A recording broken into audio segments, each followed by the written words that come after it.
Sagar Dutta medical college হাসপাতালে যে ঘটনা ঘটেছে তারপর আরো একবার নিরাপত্তা এবং সুরক্ষা নিয়ে প্রশ্ন উঠছে। মাসকট স্পিন কন্ট্রোল ল্যাবের পরীক্ষায় এটি প্রমাণিত। কেয়াসেট আলোপেক্স পেন্টা অ্যাক্টিভ নতুন চুল গজাতে সাহায্য করে, চুল পড়া বন্ধ করে। কেয়াসেট Alopex penta active 10 hair fall প্রবলেমের একমাত্র সলিউশন। সবথেকে বড় কথা, যে আউটপোস্ট বাইরে রয়েছে সাগর দত্ত কলেজের, সেই আউটপোস্টে কোনো পুলিশের উপস্থিতি নজরে পড়েনি। রিপাবলিক বাংলা যখন সেখানে গিয়ে পৌঁছয় আমাদের প্রতিনিধি, তখনও গিয়ে সেই আউটপোস্টে কোনো পুলিশ আধিকারিককে দেখা যায়নি। এবং সবথেকে বড় বিষয়, প্রায় 6 ঘন্টা পর, এই ঘটনা ঘটে যাওয়ার 6 ঘন্টা পর সেখানে মাত্র কয়েকজন পুলিশ আধিকারিক। কিন্তু কেন? পুলিশের কি আদৌ সদিচ্ছা ছিল না, নাকি প্রশাসন সব দেখেও একেবারে চোখ বন্ধ করে বসে রয়েছে? জুনিয়র চিকিৎসকেরা তারা প্রশ্ন তুলছেন।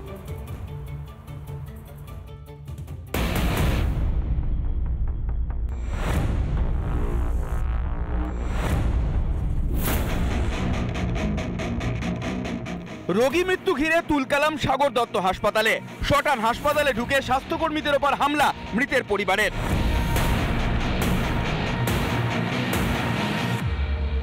অথচ তাণ্ডবের সময় দেখাই মিলল না পুলিশের। সকালেও কার্যত মাছি উঠতেই দেখা গেল দিন কয়েক আগে উদ্বোধন হওয়া পুলিশ আউটপোস্টে।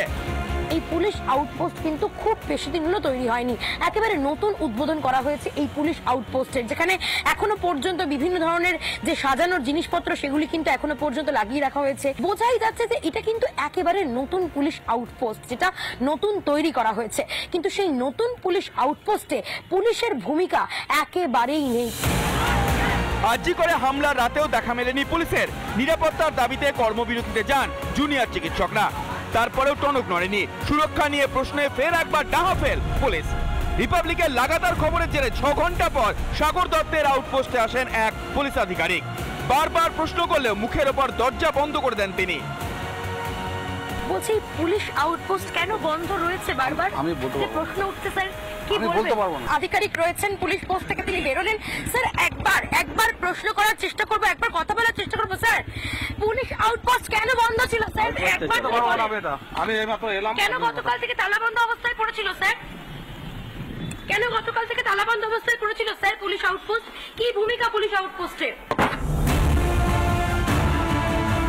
বিকেলে হাসপাতাল পরিদর্শনে যান ব্যারাকপুরে পুলিশ কমিশনার আলোক রাজোরিয়া।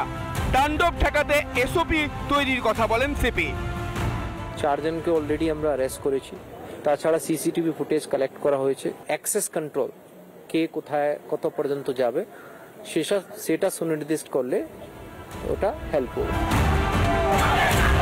আরজিকর কাণ্ডের পর এখনো কেন শিক্ষা নিল না পুলিশ? আর মুখ্যমন্ত্রী মমতা ব্যানার্জি কি বলছেন? যেরকম পুলিশের ডিউটিও করবে, আবার ট্রেনিংটাও নেবে। এইটা করলে আমরা কাজগুলো ওই 3 মাস 6 মাসের ট্রেনিং দেওয়ার প্রয়োজন নেই, কারণ আমার অত ম্যান পাওয়ার নেই। ম্যান পাওয়ারটা সব জায়গায় দিতে হয়। মুখ্যমন্ত্রী তথা পুলিশ মন্ত্রী নিজেই মেনে নিচ্ছেন পুলিশে কর্মীদের অভাব। কালীঘাটে জুনিয়র চিকিৎসকদের নিরাপত্তার আশ্বাস তাহলে শুধুই আইওয়াস? হাসপাতালের নিরাপত্তা নিয়ে ছেলে খেলা কেন পুলিশ মন্ত্রীর? যদি এটাই পুলিশের ভূমিকা হয়, সেক্ষেত্রে প্রশ্ন উঠছে যে তাহলে এই হাসপাতালগুলো নিরাপত্তা কোথায় গিয়ে দাঁড়াচ্ছে? জুনিয়র চিকিৎসক থেকে শুরু করে মহিলা নার্সিং স্টাফ যারা রয়েছেন, যারা স্বাস্থ্যকর্মী রয়েছেন, তারা কোথায় যাবেন? ক্যামেরায় মোহিত শেঠের সঙ্গে লীনা ভট্টাচার্যের report, Republic Bangla, Sagar Dutta medical college হাসপাতাল। এখানেই তো শেষ নয়, আর এর সঙ্গে রয়েছে কি থ্রেড কালচার। একটা যেন সংস্কৃতিতে পরিণত হয়েছে এবং তার লালন পালনও করা হচ্ছে। কিন্তু সবথেকে বড় বিষয়, কাঠগড়ায় এবার সুপার। ট্রান্সফার করিয়ে দেব, ওয়ার্ড চেঞ্জ করিয়ে দেব, এই হাসপাতালে এইসব চলছে। মানে সাগর দত্তে তো থ্রেড কালচার চলছে।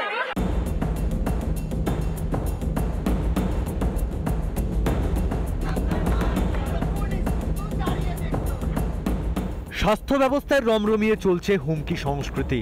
মেডিকেল কলেজগুলিতে হুমকি সংস্কৃতি রুখতেই আন্দোলনে নামে জুনিয়র চিকিৎসকরা। আপাতত জেলে সন্দীপ ঘোষ, বিরূপাক্ষ, অভিক, সৌরভ পালরাও এখন সিবিআই স্ক্যানারে। তারপরও মেডিকেল কলেজগুলিতে থ্রেড কালচার থেমেছে কি? শুক্রবার রাতে সাগর দত্ত হাসপাতালের ঘটনায় ফের সামনে এলো থ্রেড কালচার। পেন ডাউন না করতে নার্সদের হুমকি দেওয়া হচ্ছে বলে অভিযোগ হাসপাতাল কর্তৃপক্ষের বিরুদ্ধে।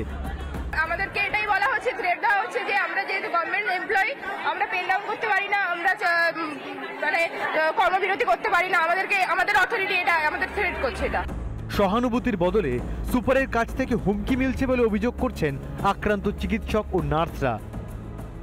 উনি আরো থ্রেট দেন আমাদের যে আমাদের ট্রান্সফার করিয়ে দেওয়া হবে। সুপার থ্রেট দেন?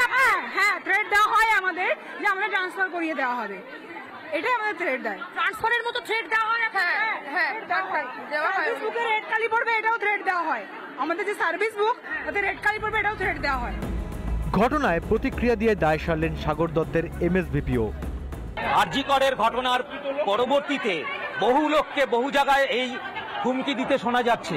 এই হুমকি স্বাস্থ্য পরিষেবার জন্য অত্যন্ত খারাপ, স্বাস্থ্য পরিষেবাকে আরো খারাপ দিকে নিয়ে যাবে। দিন কয়েক আগেই থ্রেড কালচারের অভিযোগকে ঘিরে উত্তপ্ত হয়ে উঠেছিল সাগর দত্ত মেডিকেল কলেজ। আন্দোলনের চাপে বাধ্য হয়ে অভিযুক্তদের বিরুদ্ধে ব্যবস্থাও নিয়েছিলেন কর্তৃপক্ষ। এবার হুমকি সংস্কৃতি লালন পালনের অভিযোগ খোদ কর্তৃপক্ষের বিরুদ্ধেই। এই থ্রেড কালচারের শেষ কোথায়? এরিনা ভট্টাচার্যের রিপোর্ট, রিপাবলিক বাংলা।